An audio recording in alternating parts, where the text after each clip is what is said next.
je représente le comité Marais Paris qui ressemble les commerçants mais également des riverains du quartier Marais depuis juin 2020, après avoir constaté du jour au lendemain la fermeture de la rue de Rivoli à la circulation.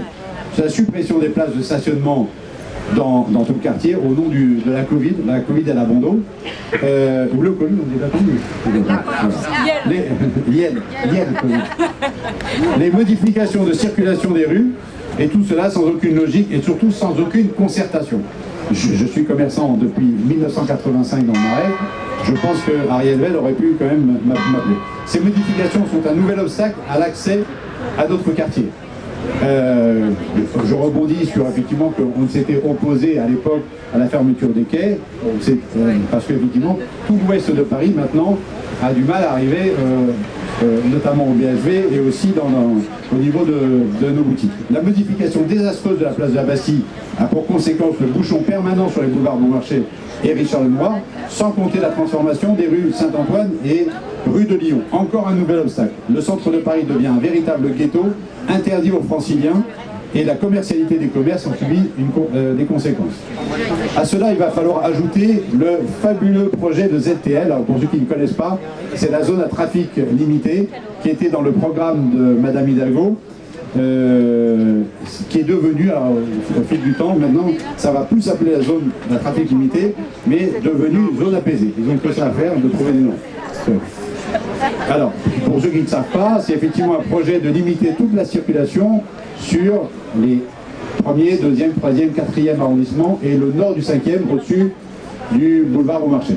Je vous laisse imaginer ce que ça peut impliquer. On a déjà vu le report de circulation avec la fermeture des quais sur les quais hauts, sur le boulevard Saint-Germain et maintenant avec la fermeture de la rue de Rivoli, vous voyez bien le bouchon permanent qu'il y a rue du Renard, boulevard Beaumarchais et autres. Donc, ce projet était prévu début 2022 en grande pompe. Il a été repoussé fin 2022 parce qu'effectivement on s'est rendu compte que c'était compliqué. Puis maintenant on parle de 2024. Contre ce projet, moi je fais partie d'un groupe avec les grandes associations de commerce de la capitale qui sont Champs-Élysées, Haussmann, Saint-Honoré, Saint-Germain. On a manifesté notre inquiétude, mais la mairie n'a que faire. Ce projet techniquement est très compliqué à mettre en œuvre car il faudrait vérifier la destination de tous les véhicules qui souhaiteraient rentrer dans la zone ou encore en sortir. Vous imaginez qu'on va leur demander où vous avez été. Vous avez été au BHV, montrez-moi le ticket de caisse. Vous avez été, montrez-moi le ticket de caisse. Montrez-moi le ticket de parking. Ça devient complètement ubuesque. Après l'impact catastrophique de la fermeture de la rue de Rivoli, je vous laisse imaginer l'impact de la fermeture du boulevard Sébastopol, Saint-Germain et autres. Ouais.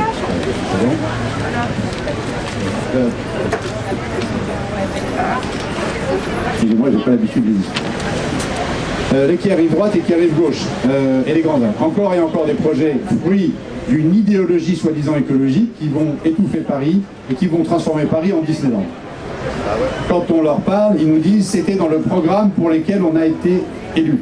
Alors quand on a été élu par 17% des Parisiens et qu'à l'élection présidentielle, Madame Hidalgo, vous avez récolté 22 000 voix à Paris, ayez un peu d'humilité et revoyez votre copie. Donnez du temps au temps. On demande au gouvernement de reprendre la main sur Paris, la capitale, qui est véritablement saccagée.